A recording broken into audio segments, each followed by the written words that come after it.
నా భార్యకు ₹1,00,000 ఇస్తే రెండో నిమిషంలో ₹1 కూడా ఉండదు. అది ఆమె స్ట్రెంగ్త్ ఆమెది. అంటే అంతే అట్లా ఇదిగో అని ఇచ్చేస్తుంది. నా స్ట్రెంగ్త్ ఏంటంటే నేను పిచ్చినారుణ్ణి.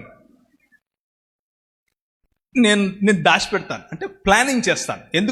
ఎందుకు అని అంటే నాకు తలకాయలు 100 ఉన్నా కానీ అన్నిటికీ బడ్జెటింగ్ వేస్తాను. బడ్జెటింగ్ వేసి ముందే పెట్టుకుని అది దానికే వాడతాను. నా భార్య అలా కాదు. ఇది కూరగాయల కంటే ఆ కూరగాయల గ్యాస్కి కూడా ఇస్తుంది.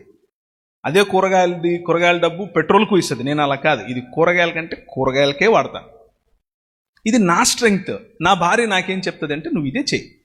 నేను అది చేయను. నేను దాంట్లో కాలు పెట్టను, దాంట్లో ఏలు పెట్టను. సో డిస్ట్రిబ్యూటింగ్ వర్క్స్ మీరు అన్నారు కదా, ఎలా సపోర్ట్ చేయాలి? పిల్లల పెంపకం, ఆర్థికంగా మిమ్మల్ని కాచుకోవటం, అలాగే సామాజికంగా మీకున్న గౌరవాన్ని నిలబెట్టడం, ఇవన్నీ కూడా వేరు పద్ధతుల్లో స్త్రీ పురుషులు పంచుకొని చేయాల్సిన పనులు. సంఘంలో అయినా అంతే, బాధ్యతలు పంచుకొని మనం ఎదగాలి. కుటుంబంలో అయినా అంతే, బాధ్యతలు పంచుకొని మనం ఎదగాలి.